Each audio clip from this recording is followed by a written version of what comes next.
I'm George Dumont. This event is quite big, okay? And I'll go through where it actually starts and where it will end, which is really Presque Isle, and ends back in Presque Isle. But there are three host communities that have been selected to be involved with Bike Maine. Now there are other communities involved besides the actual host communities, but I'll go through that in a little bit here really. I really want to give you, the goal here tonight is really not to really get into the little nitty-gritty, who's going to do this and what's going to do that. I mean, we may get into some of that, but I want to give you the big picture. I think it's important that you understand the big picture, because without it, all you're going to see is a very focused end of it. So, what is Bike Maine? Bike Maine is really, they're connected to the Bicycle Coalition of Maine, and Bike Maine is really an experience. It's really something that I could compare it to as bikers. We get mail all the time to the Napa Valley. Go bike the Napa Valley. And this is really what it's about. It's kind of a celebration of our local heritage, and they'll usually showcase an area, and then they'll get the people involved, and they really want to really blend into it what this area is about. This is really what Bike Maine 2018 is about. A couple of years, or last year was in the Greenville area. The year before was on the coastal area, which I think ended up towards the Eastport area. But they biked quite a ways up. They were biking up a long route, a straight route, all the way up the coast. So each year they pick a region to be able to showcase the state of Maine. And of course, we were lucky. They didn't pick Aroostook County. They picked Northern Aroostook County. So what they offer these riders is a fully supported 7-day ride. Is really what they're offering these folks that are actually paying big money to get to this thing. It's always held in mid-September, and the reason for that is because it's after Labor Day. Generally, we have still good weather anywhere in Maine during that time, and it's between seasons. So it really helps them a lot to be able to, get an additional amount of people into the state of Maine to be able to show Maine what Maine's about during a time when normally we'd be kind of like not doing much. There wouldn't be much going on at all. Working with these folks, and I think Jen and Gary would agree that there's money spent on this thing. You have to understand, first of all, as a rider, if you were lucky enough to register early, which, by the way, I think it's sold out. Well, it was sold out, but I think more than 2/3 was sold out before we even announced the route. Mm-hmm. Before the route was involved. And if you were lucky enough, you paid like around $1,000 for that 1-week trip. And if you waited a little too long, which some do, obviously, to register, it's to $1,200. So the people who are paying this money, when they're laying this money down, they're expecting to get a high quality event. Now, we would think high quality would be like, gee, they're going to be staying in hotels and the finest of foods. In fact, no, they're staying in tents. The largest majority of them will be staying in tents. Again, I'll cover that in a little bit here. So, what is Bike Maine? Bike Maine, the goal is to promote the state of Maine. And remember, this is, as it says on the last line, it's really it's an event hosted by the Bicycle Coalition of Maine. They're the people who are hosting this actual event. The goal really is, again, to be able to not only focus the attention to our region, but it's also to be able to, the host communities, get an economic shot in the arm on that. So it's kind of a twofold thing, really. We're going to, the showcase thing is really the big thing for them. Maine really is trying to, Bicycle Coalition of Maine, the Bike Maine group, are really just trying to showcase areas. The result in 2017 was that there were participants from 40 states, 6 countries. There was an estimated $660,000 generated that were generated as a result of that event. I'll break that down for you in a couple of the slides here, really. So the economic impact to Maine was quite large here, really. And these people are coming really not just from the area, they're coming from all over the world. In the past 5 years, they've generated about $2.3 million in the regions that they've visited. And keep in mind, they've been doing this now for 5 years. So what are they offering to riders? these riders that are shelling $1,000 to $1,200 for the ride, what are they offering? Well, they're offering them to be able to give them about a 55-mile-a-day ride. Some days are a little less, some days a little more, but they're going to guarantee that each day that the riders are on the road, that they're going to be enjoying roughly about an average of about 55 miles. They're going to have an overnight stay in the heart of the host communities that are hosting these things. And the host communities will have a bike village where when they arrive, they'll set up their tent for those folks that are brought their own gear. Some people don't bring their own gear, they actually rent their gear from Bike Maine. And a few, not many, but a few will actually be staying in local hotels. The motel's full. Yeah, so there are some people they really want to experience this thing, but they're really not entertaining.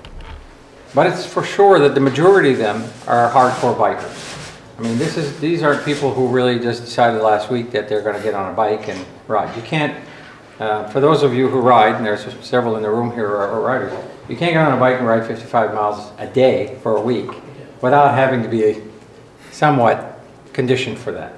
If nothing else, the saddle sores will just really tear you up. So, these folks are used to riding. They could be riding in even, more mountainous conditions or flatter conditions. It's not really, for these folks here, they're coming here for the experience. Not necessarily because, hey, there's great hills here and the challenges are great. They're coming here for the experience. Obviously, in a week's time, they'll socialize a lot with these riders. When they set up their bike village and everything else, or when they're riding on the road, they'll be doing a lot of socializing, meeting people from all over the country, all over the world. And that's a big thing for people who are biking. They want to be able to interact with the locals that are here. That's one of the big things that they like to do, is get into these communities and really find out what's going on in these communities. Like in Fort Kent, for example, and Madawaska, well, they'll have a chance to walk in the downtown area. Senegat will have to be planning around that because the location that was selected is actually up here. But the challenges for Senegat will be to keep these folks active, to be able to do, plan things that these folks will want to do. Obviously, they're sourcing local foods. The goal is to source about 65% of the food that they'll be feeding these bikers will be sourced locally.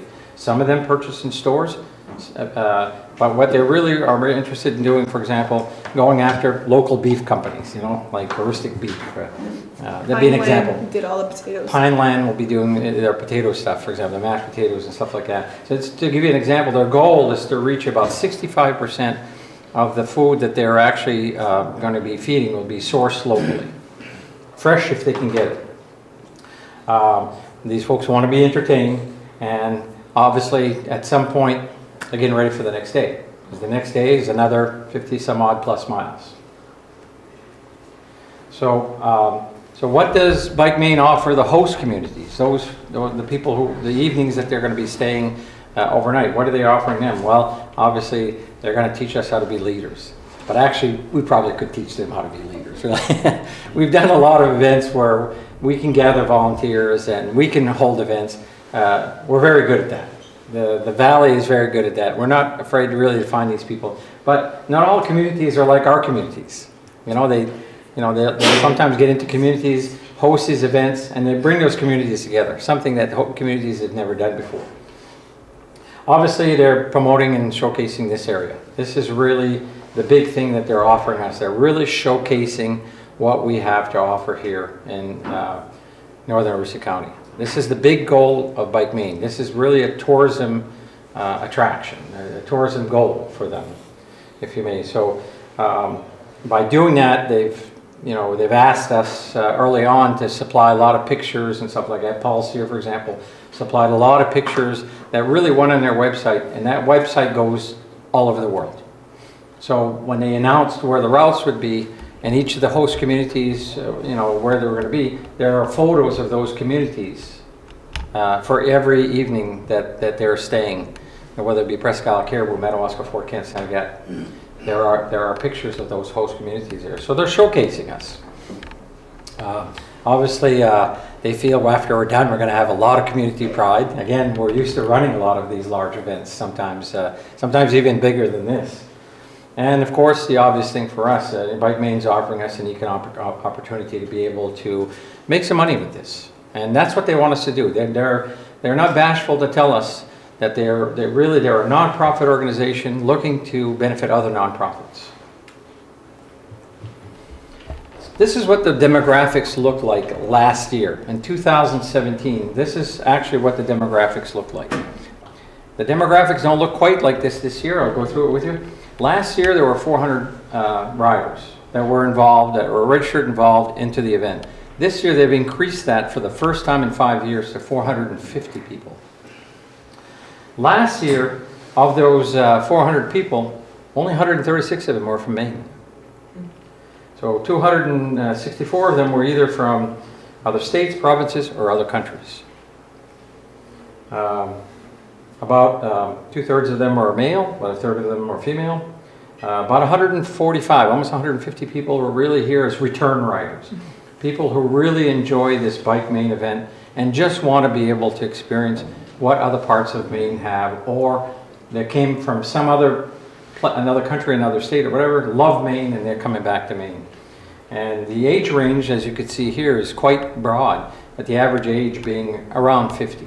So we're not dealing with an overly old crowd or an overly young crowd. There's a big diversity of ages here, but if you had to average them out about age 50. This year, the demographics look a little different. I don't think Jen or I or Gary have been privy yet to know where they're actually all from, but we do know that almost half of the registrants this year are from Maine. And that tells a big story.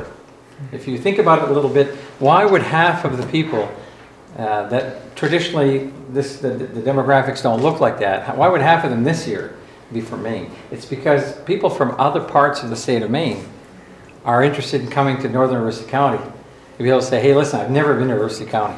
Or I think I've heard it's a beautiful place, I'm registering, I want to be a part of this thing. Which I think personally, if I think about it on an economic side, it would be good for us, because these are people that in one day can get up here, as opposed to somebody from some other state or some other country. It will take a long time to probably get back here someday, if that's what we're looking to do, is to showcase our area and bring some people back.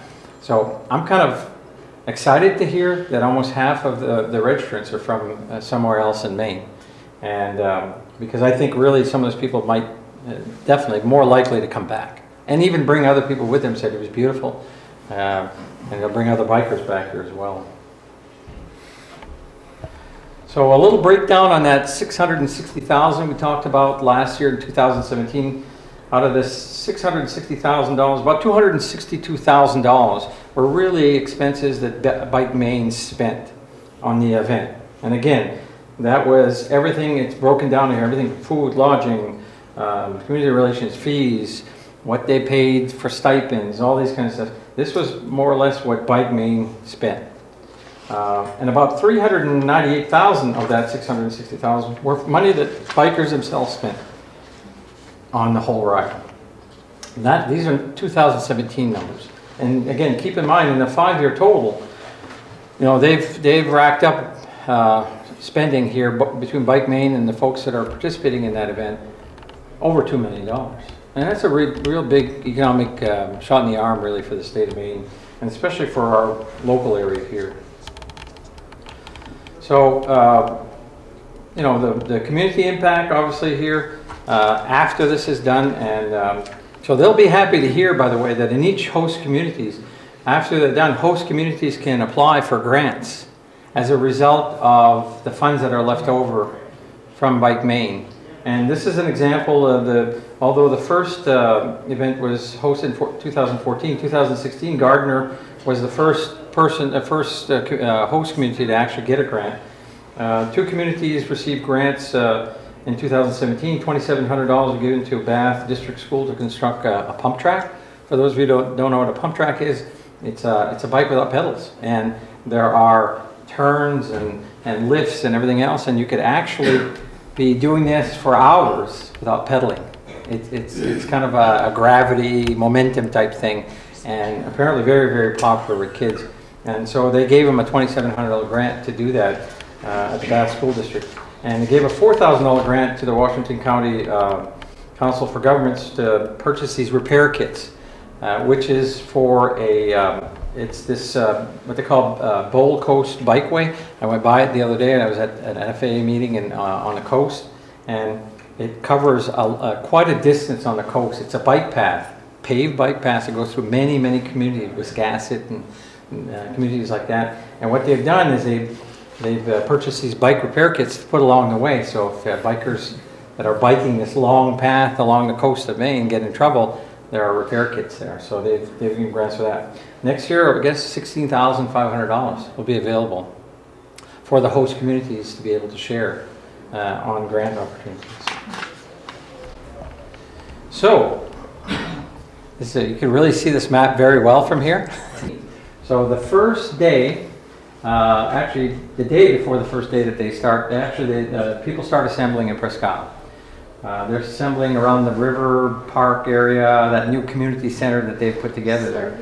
Yeah, and the Sergeant building there or whatever. And people will be staging there overnight, and that morning, on day one, the 8th, will bike. If you'll notice, they don't go direct from Presque Isle to Caribou, which is their destination at the end of the first day. They're going way out here for Fort Fairfield and Limestone, circling back around. And when they arrive here in Caribou, so Caribou hosts them. Caribou is going to host them one night. One night. That's what they have. 52 miles. So they'll arrive. So you know what the logistics look like. Most of the bikers are out of the bike village by say between 8 and 9. Everybody's gone. They're gone. Okay.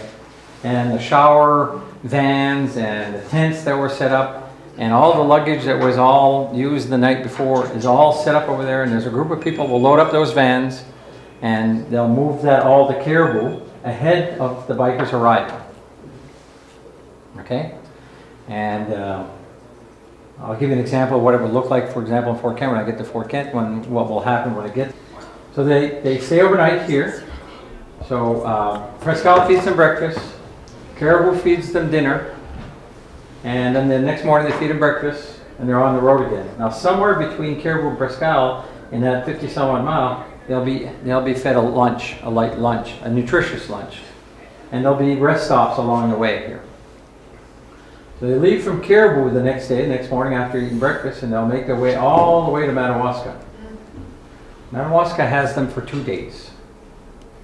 So the first day they bike in, and the next morning, they're fed breakfast, but it's not a bike day.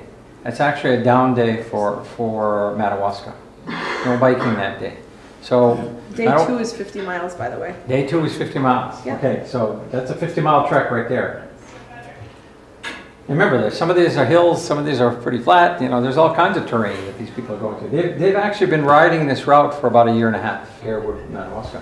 So Gary, if I'm correct, the first day they arrive there, and then after they fed breakfast, they're on their own, pretty much, right? That day, Madawaska's got a job to make sure that they showcase Madawaska and the surrounding area. And Madawaska is doing their plans on what they're going to do for that day. They'll sleep there, they'll be fed dinner, they'll sleep overnight, be fed breakfast, and they're now on their way to Fort Kent. 47 miles. Okay, 47 miles to Fort Kent now. The route to Fort Kent, it brings them up, not sure if they don't backtrack towards Beaulieu Road, they're going to come up around the Long Lake, the backside of Long Lake, Birch Point area, and then they'll be coming in right through Senegat and arriving in Fort Kent. You said 47. I think it's the smallest. It's their smallest day, by the way. 47 miles. I think it's. So they'll arrive in Fort Kent midday, and remember that the moving trucks and that are moving tents and gear and whatever else, all the support stuff that needs to be moved will be moved there, including some shower trailers. And these shower trailers, for example, in Fort Kent, they'll be set up. Everything in Fort Kent is set up at Riverside Park. So everything from the pavilion all the way to the fire department has been spoken for. So they'll be parking these shower vans that can shower 42 people at once in the little camping area there that's just off from Riverside Park. They'll be tenting in that whole section, the soccer field and that playground area. 4 acres Oh of yeah, 4 tents. acres of tents. It's amazing really just how many tents there are. Now you got to keep in mind, this is where we need volunteers. This is where the volunteers, and I'll talk a little bit about it as we go into a couple other slides here. So they'll be staying in Fort Kent that evening, be fed dinner. In our case, our dinner in Fort Kent is being hosted by the Knights of Columbus. Dinner and breakfast is being fed by Knights of Columbus.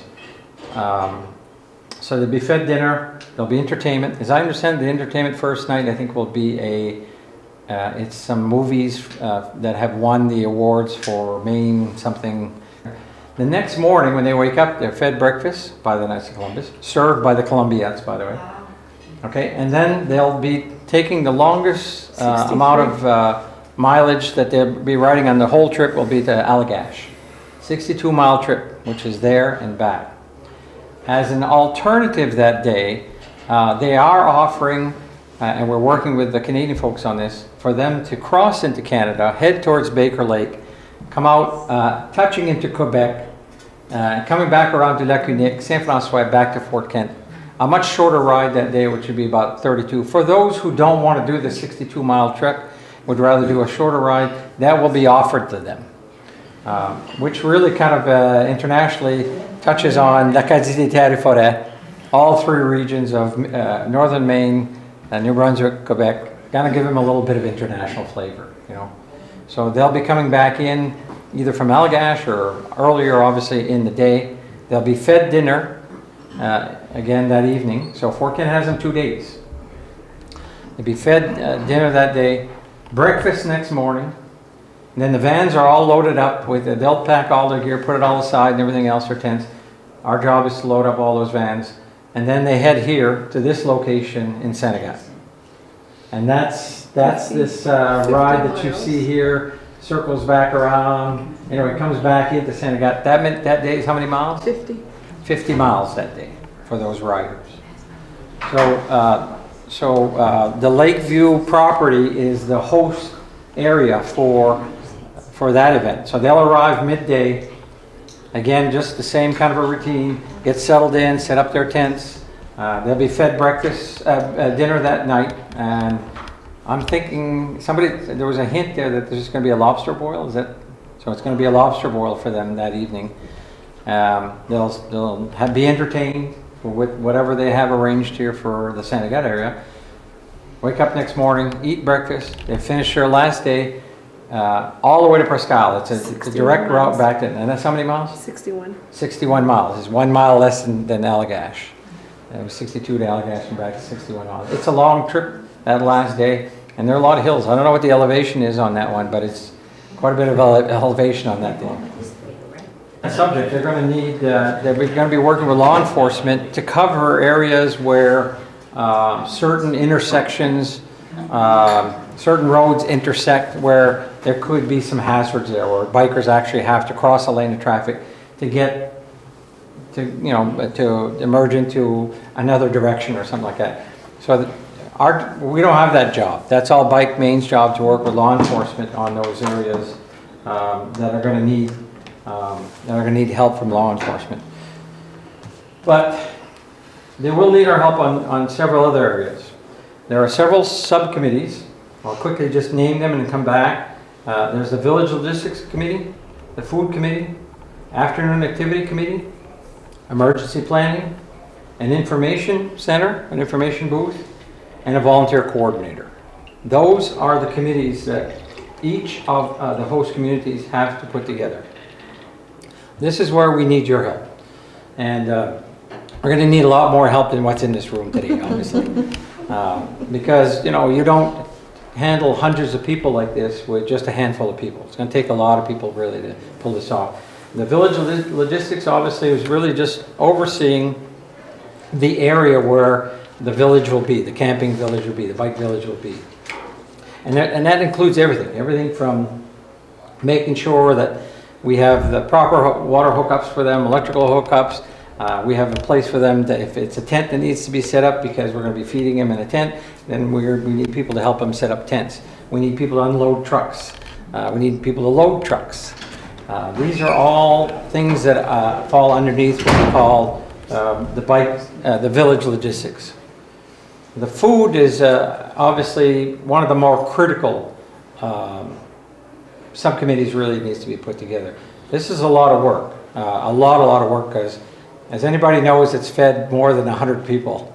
This is big work. It's big work. And luckily, there's some groups that have come together to be able to say, yeah, we'll help you with that. Like for example, here in Fort Kent, Knights of Columbus has come to the step to the plate to say, we're going to do that for you, and ask the Columbians to help them to serve the food. Lakeview, I guess you guys are actually doing it here, but they're going to need help, because if you saw really what she's making, Jen is not making the money she would be making serving a plate to somebody who's sitting at this table. They're getting paid, but it's not necessarily anywhere near what it would be if it was done commercially. And again, this is where they are inviting volunteer groups to come in and help. So coming back again to Fort Kent, because it's familiar for me, Knights of Columbus is going to have their group of people together to put that, help them prepare the food, and another group of people who are going to get paid to help them serve it, deliver it and serve it. You know what I mean? That's what's going to happen there. And each of those organizations are going to get a stipend to do that. They're going to get either so much per plate or a flat stipend. The afternoon activities, obviously this is, these bikers are it's not just about biking for them. They're coming in here and they really want a feel of the culture. So anything we can do to be able to showcase our area, give them a feel of what our culture is about. I don't care if it's an event that all of a sudden we're serving the employees. I mean, this is really, we're probably going to be doing that on some kind of a food thing, but we need to be able to showcase either our historical societies or what this area has to offer. Because remember, everything that we do that would really help them out to be able to return is really the objective here. We're looking to be able to show them what we have here, be able to say, you know what, it was nice enough, I want to go back. Emergency planning, so we need another small group of people. These people actually come with their own medical people. They come with their own SAC vehicles, which is they're bike mechanics, the vans, following these bikers around. They break down on the road, or there are people there to help them with that.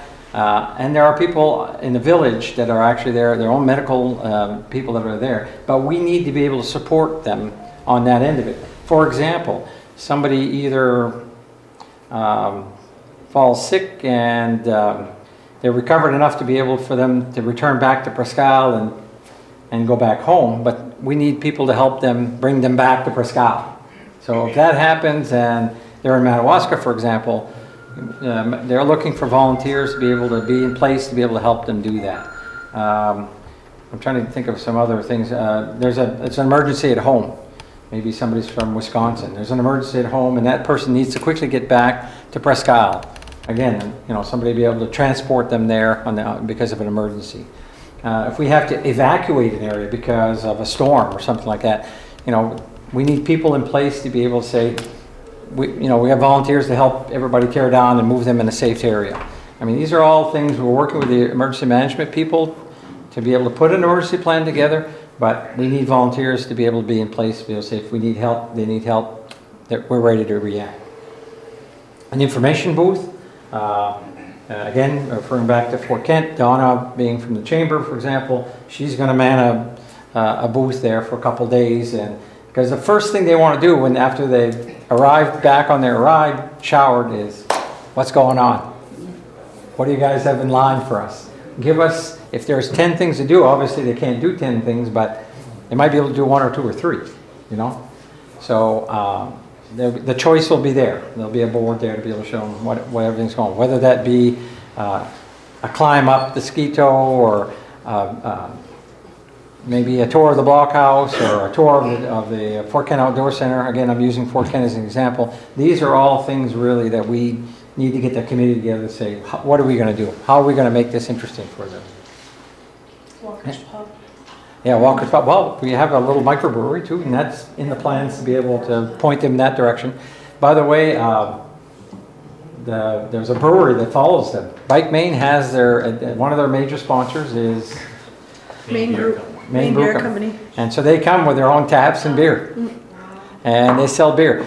By the way, this isn't the village and the atmosphere and coming to listen to music. It's not just open for the bikers. We want the community in there. We want to invite the community to be able to come in and talk to these people, enjoy their company. If you see them on the street, you want to be able to talk to them, help them, show them some stuff that's going on. And that's what we want the communities to be involved with. It's not just about them and their little thing that they're doing that day, and they don't really want to talk to anybody else. Quite the opposite. They really want the public to come in all the way through on this thing. So the last thing is volunteers. Obviously, we're going to need a lot of volunteers. And Kelly Martin, for example, in Fort Kent has stepped forward to be our volunteer coordinator. She's very seasoned at that. But she, but Kelly's used to putting together like 500 volunteers. This is going to be a piece of cake for her. I'm thinking really that we're going to need between 75 and 100 volunteers maximum. Between all the towns? No, per town. Per town. So in some of them, it's going to be, for example, the people who are doing the food. Some of them is going to be serving the food. Some of this is going to have to be unloading vans and loading vans. And some of these are just people just on the sidelines, just ready to help if we need help to transport somebody. And so there's a lot of volunteers that are going to be needed to be able to get this thing done. And keep in mind, other than Madawaska and Fort Kent, everybody's just got them for a day. Presque Isle, Caribou, Senegat, it's got them for one day. Fort Kent and Madawaska obviously have them for a longer time. So it's going to take a little bit more work for those communities, obviously, to pull that off. Hayward, questions?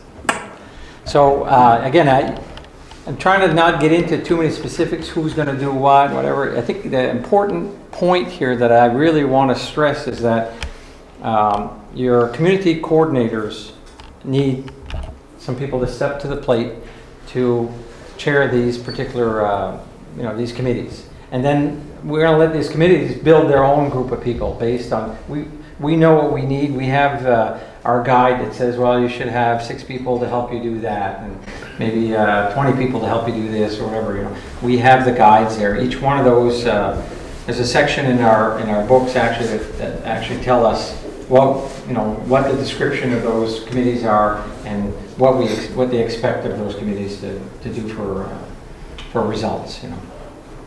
So I'm open to some questions, and hopefully I should answer them.